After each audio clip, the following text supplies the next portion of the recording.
This is the Aftermarket Radio Network.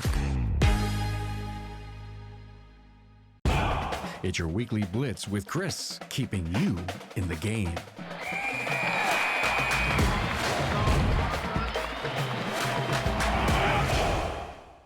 Hey, good morning, everyone. Coach Chris Cotton here from Autofix Auto Shop Coaching. We are your auto repair shop coaches, and our goal is to help you, the independent auto repair shop owner, make your dreams come true. How we do that is by opening your mind to things you didn't know, and by getting you out from under your business and putting you in charge of your future as well as your family's future. Our goal is for you to stop having a hobby and start having a business you can be proud of and can take time away from. First and foremost, I want to thank Autoleap.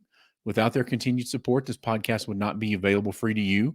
I highly recommend scheduling a demo with Autoleap using the links in our show notes. As you get into today's episode, you may know someone in your network who could benefit from the topic. So please take time to share personally or through your social network. As always, if you have an idea for a show topic or want to talk, feel free to get with me, Chris at autofixsos.com. I probably don't talk about technician productivity near enough. It's becoming even more important now than it ever has been. When we think about technician productivity, though, I also want you to think about how many bays you have. And this is a change that we're making on our profit gateway for clients of ours. You know that's how we track and measure all of our KPIs. We've always tracked technician productivity, but we've never tracked bay productivity to see what the shop was designed for versus how we're performing. Just say you have 4 technicians, but 8 bays. Your technicians may really be productive, but your bay productivity is not that great. So anyway, thinking about productivity, those are some of the things that I think about, some of the things we're going to start leaning into a little bit heavier. But on this one, I wanted to talk about some skills and some things that we can do to increase productivity, and also some things from Coach Brent that he's done in his shop to have fewer steps, things like that. It'll make more sense when I talk about it here in just a minute. Enhancing technician productivity in an auto repair shop involves a blend of management, tools, training, and technology. And so I want you to keep in mind some best practices to consider when we're talking about this. The first thing I'm going to talk about is training and skill development. You have to keep your technicians up to date with the latest tools, techniques, technologies. This could involve like formal training courses, on-the-job training or mentorship programs. Something that we're doing a lot more of in the shops that I work with is lunch and learns, where we have a remote person that has the necessary skill for what we're trying to teach. They remote in, we have a car set up, picoscope, and this could be something that we're having trouble diagnosing now, or just something else that the technicians want help in. You can do it weekly, you can do it bi-weekly, you can do it once a month. But this is having a great impact. That way we don't have to send our technicians out to be trained. We can do that there. Obviously, we also want to send them out when we can, but this is a great alternative. Technicians with a deep understanding of their job can complete tasks more efficiently and with higher quality. Again, one of the other big losers is diagnostic time. I was doing an on-site visit last week, and one of the technicians says, "Hey, I know I need to work on making sure that I do my diagnostics quicker and in the time allotted." And so I started watching that the whole time I was there, and he'd do a diagnostic. I'd go out and look, and I'd be like, "Hey, how long do you think that took?" And he was like, "Oh, it was about 60, 70 minutes. And I was like, "Actually, it was closer to 2 hours." And so the more we did that, we found out over 2 days, he spent about 5 to 7 hours more than what the time should have been allotted for. So there's a couple of things. We can do a better job at the front desk, making sure that we put the technician in the right test for diagnostics. Service advisor has to watch the time, and the technician has to watch the time. Okay. Number 2, efficient workflow management. Streamlining your shop's workflow to eliminate unnecessary steps and reduce waiting times. This might involve reorganizing your workspace, enhancing your scheduling system, or adopting a lean management approach. The things that we're going to talk about, the Coach Brent list came up, is all to do with number 2 right here. Number 3, use modern tools and technology. Modern diagnostic tools can significantly speed up the troubleshooting process. Computerized systems can track parts, automate routine tasks, and simplify paperwork. Implementing a good shop management software can also help in tracking work orders, invoicing, customer relationship management, inventory, dispatching, and more. Incentivize productivity, create a performance-based reward system. This could be bonuses for reaching certain productivity targets, recognition for excellent work, or opportunities for career advancement. These types of systems can boost motivation and job satisfaction. Also, hot topic that we're in the industry now is the 4-day work week. If a technician can come in and bill out 50 hours in 4 10-hour days, why not let them have a 3 days off, or whatever that looks like for you? Be moldable, bendable to what your technicians and all your employees really need. Okay. Number 5, clear communication. I'm a big believer in 95% of all of our problems in the shop come from communication inefficiencies and issues with communication. That's amongst the employees and then amongst the customers as well. So I need you to make sure that your technicians fully understand each job's requirements before they start work. That means reading the service details from the manufacturer. Again, this has been coming up a lot lately. I don't know why. Those details are there to help you be more efficient and more productive. If you'll go spend 5 minutes reading the details before you start the job, it will save you time on the backside. Don't be stubborn. Don't think you can do it all. Don't think you know it all. Do the service details. This includes understanding the problem, the expected outcome, and any special considerations. I need you to encourage open communication and feedback to continually improve processes, right? Again, when we're talking about lean items, number 6, organize workspace in your inventory. Keep the workspace clean and organized to avoid delays. Implement a system for tracking and organizing the parts and supplies to reduce time wasted searching for items.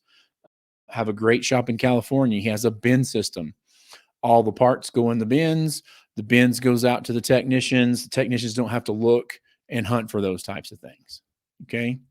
Number 7, maintenance of tools and equipment. Regular maintenance of tools and equipment ensures they're always in good working condition, and that reduces downtime and improves productivity.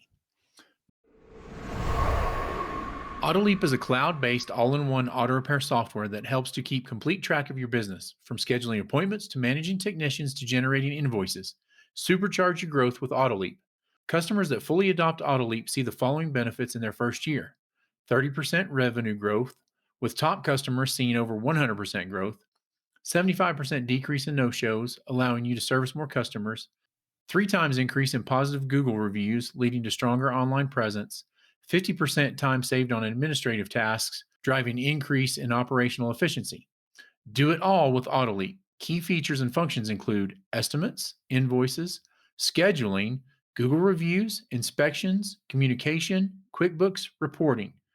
Get in touch with Autoleap to see how you can transform your auto repair shop. For a limited time, if you schedule a demo, sign up with Autoleap and they will waive the $250 implementation fee. Number 8, a healthy work environment. Provide a safe, comfortable working environment. A happy, healthy workforce is more productive. This includes ensuring adequate lighting and ventilation, maintaining clean facilities, and enforcing safety protocols. The other thing is a boot program. The shop visit I just recently did, 2 of their technicians, one has a hip issue and he's probably going to have to go in and get that replaced.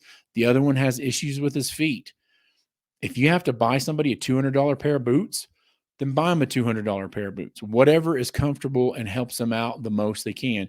Anti-fatigue mats where possible. And then, that takes us into a whole nother thing as far as apprentices, people that they're teaching, other things like that. So number 9, effective scheduling. We don't want to overload our technicians with too many tasks at once. I want you to use scheduling tools to balance workloads and ensure that tasks are assigned in a logical, manageable sequence. I also want the technician, though, to know the one ticket they're working on plus the next 2. I think you've heard me talk about this before. If a technician doesn't know that they have something coming in, then typically they'll slow play that until they get another vehicle in. So make sure they know what's going on with their workload and what our expectation is for these things to get done. Okay. Number 10, customer relationship management. A good CRM system can help manage appointments efficiently, send reminders to customers, manage follow-ups, and ensure a smooth customer service experience, allowing technicians to focus on their core work. Texting, emails, phone calls, anything you can do to make the service advisor more productive helps the technician be more productive as well. That includes parts ordering, getting approvals, all of those things. Okay. I also, having said all this, want you to remember every auto repair shop's unique. So these guidelines should be tailored to your shop's specific needs and circumstances. Okay. As promised, I wanted to give you some ideas from Coach Brent. If you don't know Brent or don't know his story, he runs a great shop in the Midwest. He has 3 techs, 4 bays, and 2 service advisors. Just a phenomenal, phenomenal shop. If you want to know how to run a great small shop, he's the expert on that. Okay. So this is a list he created, and efficiency ideas for shops. The idea here is to get our teams to become as efficient as possible. We want to minimize the number of steps and effort to complete tasks. The fewer steps we take, the more we can achieve in a day, making our build hours higher. So here's those ideas. Number 1, tie or place a bag of shop rags on every technician's cart. This is probably the most reached for item in a day by all technicians.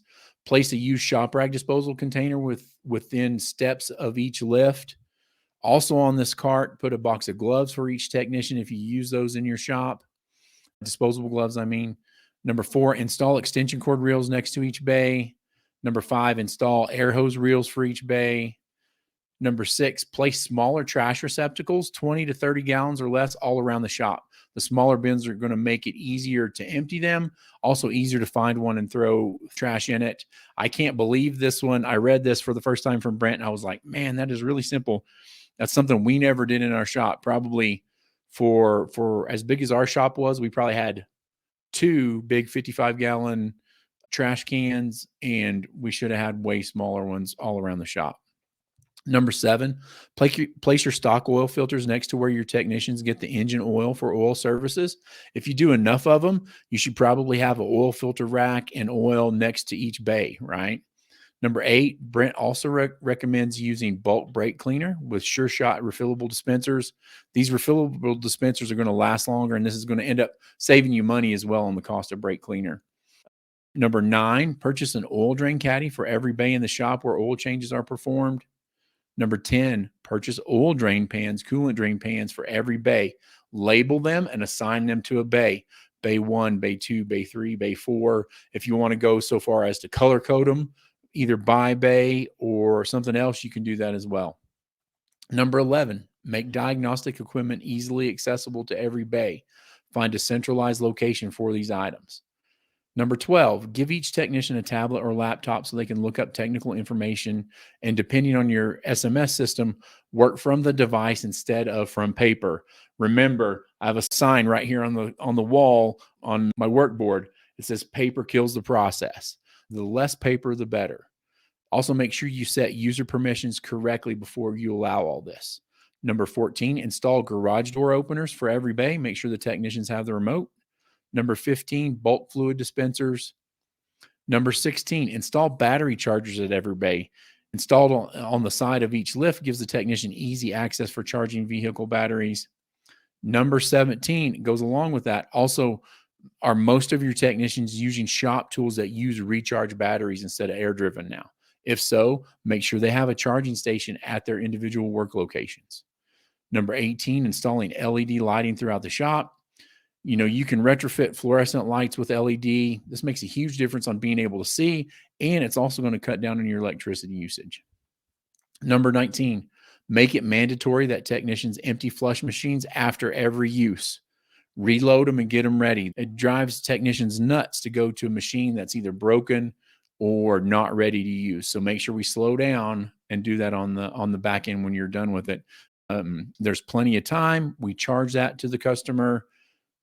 Make sure we're using that for that. Number 20, have a conversation with your technicians about personal cell phone use. Be firm about this. This is a huge efficiency killer. I remember in our shop when cell phones first kind of came into use, I'd look out in the shop and there'd be somebody underneath somebody's car with their head cocked over the side, holding the phone, changing the oil. It used to stress me out until no end. But it is what it is. But we need to make sure that we're firm about that and try to cut that down as much as possible.